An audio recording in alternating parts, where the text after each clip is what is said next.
네, 김동현의 마감전 업앤다운 연결해 보도록 하겠습니다. 전문가님 안녕하십니까? 네, 안녕하세요. 네, 자 오늘 뭐 일본 증시가 이제 연휴 끝나고 개장해서 좀 밀리는 거 빼고는 뭐 아시아가 좀 전반적으로 조용한 것 같습니다. 우리 증시도 아침 시초가 대비로는 좀 밀려서 그냥 뭐 한 강보합 정도 움직임 나와주고 있는데요. 자 오늘 시황은 좀 어떻게 보고 계십니까? 일단 연휴 앞둔 건망 심리가 일단 좀 지배적인 것 같습니다. 외국인들의 경우에는 어제 이어서 오늘도 좀 매도 규모가 많지만 이것이 코스닥과 연동한 전방위적 매도가 아니라는 점에서는 뭐 그나마 좀 다행스러운 부분인 것 같고요. 그리고 종목들이 사실 지금 뭐 가치주들 그리고 뭐 성장주들도 이미 꺾인 종목들은 상당히 빠져 있는 상태에서 추가적으로 아주 뭐 비체계적인 위험에 대한 공포감이 시장에 좀 있지만 그런 현상들이 구체화되지 않은 상태에서 매도도 이제 뭐 그렇게 적극적으로 안 나오는 상황이기 때문에 시세가 얌전하게 움직이고 있는 것 같습니다. 뭐 대외 변수가 튀어나오진 않는 이상 내일까지도 여주를 앞두고는 어느 정도 뭐 그냥 관망세로 좀 유지되지 않을까 싶습니다. 네. 자, 그럼 상승 종목 먼저 보겠습니다. 뭐 환율 부분도 좀 도움을 주는 것 같고요. 현대차 같은 경우가 오늘 1% 다시 상승하면서 15만 9천 원 선 움직임 나와 있는데요. 이 종목 어떻게 대응해야 되겠습니까? 네, 지금 시장은 사실 가장 주목받는 부분이 시황입니다. 지금 그러니까 지수에 대한 전반적인 변동성 내지는 글로벌 전반적인 금융시장의 어떤 리스크 요인의 부각 여부 이런 부분들에 좀 집중하고 있기 때문에 현재 장세는 뭐 종목별 움직임들도 중요하겠지만 시장 전체가 다시 한번 좀 발작을 할 수 있느냐 아니냐 이 부분에 대해서 경계하고 있는 장세라고 봐야 될 것 같은데 현재 현대차처럼 먼저 이렇게 반등이 좀 이미 나와서 충분한 목표 수준까지 선행해서 반등이 나온 종목이 뭐 이렇게 시세가 좀 불안정하고 미국도 그렇고 중국도 그렇고 아직까지 변동성이 유지되는 구간에서 안정적인 선행 반등주로서의 어떤 선방을 해주고 있다는 측면에서 보면 현재 장세가 긴장감은 높지만 아직까지 뭐 그렇게 위험 구간으로 들어가고 있지는 않은 모습이다라고 판단하시면 될 것 같습니다. 네. 자, 그리고 아모레퍼시픽 보겠습니다. 뭐 중국의 뭐 중추절 국경절 연휴 기대감이 반영되는 것 같은데요. 뭐 21만 명이 지금 뭐 들어온다 예정이 됐다고 합니다. 20만 명 넘은 것이 처음이라고 할 정도로 지금 기대감들이 좀 높게 형성이 되면서 주가에도 반영되고 있는 것 같은데요.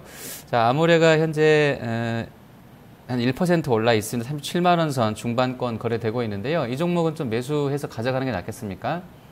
아직까지는 중국 소비주를 포함해서 뭐 핀테크 몇몇 종목군들 제외하고는 사실 한 4, 5개월 이상의 박스권을 돌파한 섹터는 아직 아무것도 없습니다. 핀테크 같은 경우는 삼성페이와 관련한 거의 테마주였다라고 봐야 될 것 같고 전반적인 성장주 테마에서의 대표적인 종목군이었던 화장품 섹터 역시도 지금 기술 반등 내지는 박스권 범주에서 보시는 게 맞을 것 같고요. 중국 여우커에 대한 어떤 유입 기대감은 사실 새로운 게 아니죠. 이런 내용들이 2년 이상 시장에서 녹아있던 부분이기 때문에 그것 때문에 주가가 방향을 잡지는 못할 거라고 보고 있습니다. 다만 지금 시장에서 최근에 국제 상품 가격의 하락이라든지 상품 통화의 다시 한번 약세 이런 부분들로 산업재나 경기 민감주들이 약간 눈치를 보고 있는 양상 내지는 차익 물량들이 나오고 있는 상황에서 좌우간 이슈를 가지고 있는 단기적인 모멘텀을 가지고 있는 중국 소비주 쪽에 대한 순환매 정도로 보실 수 있기 때문에 고가권 저점 대비해서는 반등폭도 꽤 나와 있기 때문에 추격 매수를 하신다거나 그럴 필요는 없어 보이는데 전반적으로 시장은 아직까지 속도를 낼 장세는 아니기 때문에 주식을 뭐 비싸게 사시거나 쫓아가면서 매매하실 필요는 없어 보입니다. 네. 자, 그리고 삼성 SDI 보겠습니다. 오늘, 뭐 시장 대비로도 좋고요. 뭐 연일 좀 최근에는 뭐 10만 원 정도 회복할 정도로 뭐 강한 흐름세가 유지되고 있는 것 같은데요. 자, 이 종목은 그 오르는 좀 이유하고요. 이후엔 좀 어떤 대응을 하는 게 낫다고 보시는지 말씀해 주시죠.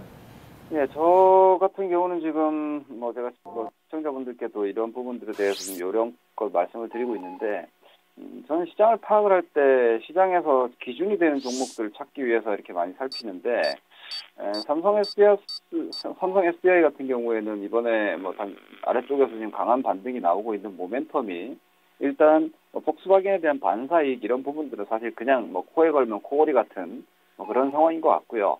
아래쪽에서 삼성 SDI가 10만 원을 무너뜨렸다가 아래쪽에서 무너질 때 거래량이 터지고 다시 들어 올릴 때 거래량을 붙이면서 돌아왔기 때문에 거기서 이제 외국인과 기관의 손바뀜이 이루어졌습니다.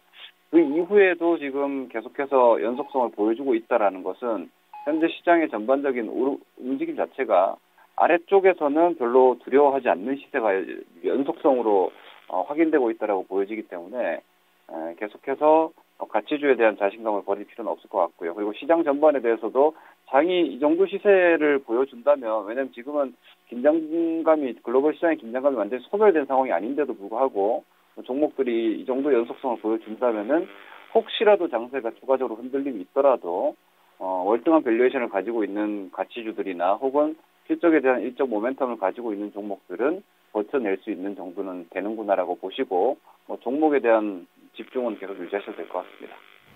네, 자, 그리고 하락 쪽에서는 로엔 먼저 보겠습니다. 로엔이 오늘 한 거의 10% 정도 빠졌다가 다시 지금 낙폭은 좀 많이 줄여놨는데요.